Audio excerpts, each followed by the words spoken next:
पुलिसिरात की तफसील। क़यामत में जब मौजूदा आसमान और ज़मीन बदल दिए जाएंगे और पुलिसिरात पर से गुजरना होगा, वहां सिर्फ दो मकामात होंगे, जन्नत और जहन्नम। जन्नत तक पहुंचने के लिए लाजिमन जहन्नम के ऊपर से गुजरना होगा। जहन्नम के ऊपर एक पुल नस्ब किया जाएगा, उसी का नाम सिरात है। उससे गुजर कर जब उसके पार पहुंचेंगे, वहां जन्नत का दरवाजा होगा। वहां नबी करीम सल्लल्लाहु अलैहि वसल्लम मौजूद होंगे और अहले जन्नत का इस्तकबाल करेंगे। ये पुलिसिरात दर्जा ज़ैल सिफात का हामिल होगा। नंबर 1, बाल से ज्यादा बारीक होगा। नंबर 2, तलवार से ज्यादा तेज होगा। नंबर 3, सख्त अंधेरे में होगा। इसके नीचे गहराइयों में जहन्नम भी निहायत तारीकी में होगी, सख्त बिपरी हुई और गजबनाक होगी। नंबर 4, गुनाहगार के गुनाह उस पर से गुजरते वक्त मजसम इसकी पीठ पर होंगे। अगर उसके गुनाह ज्यादा होंगे तो उसके बोझ से उसकी रफ्तार हल्की होगी।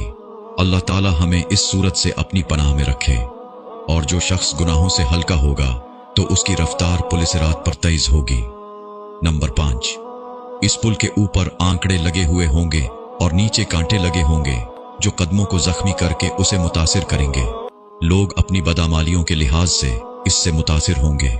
नंबर 6, जिन लोगों की बेईमानी और बदामालियों की वजह से उनके पैर फिसलकर वो जहन्नम के गड्ढे में गिर रहे होंगे, उनकी बुलंद चीख पुकार से पुलिसिरात पर दहशत तारी होगी।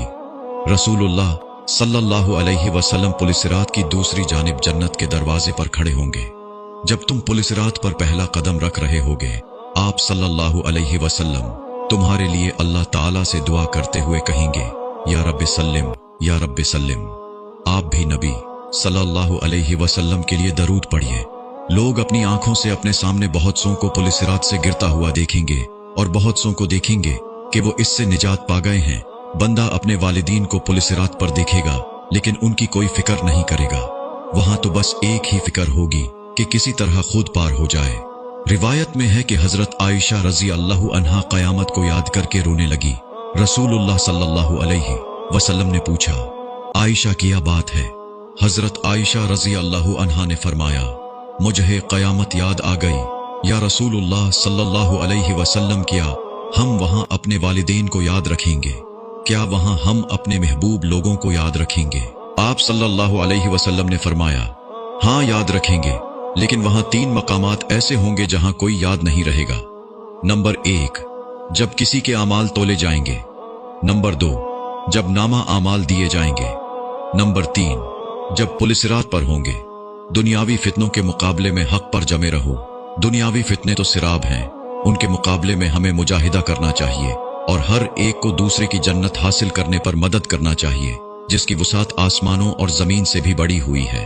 इस पैगाम को आगे बढ़ाते हुए सदका जारिया की नीयत करना न भूलें। या अल्लाह, हमें उन खुश नसीबों में कर दीजिए जो पुलिसिरात को आसानी से पार कर लेंगे।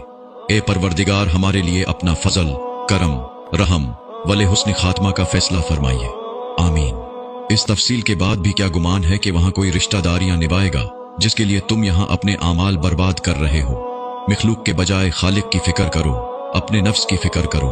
कितनी उम्र गुजर चुकी है और कितनी बाकी है? क्या अब भी लापरवाही और आइश की गुंजाइश है?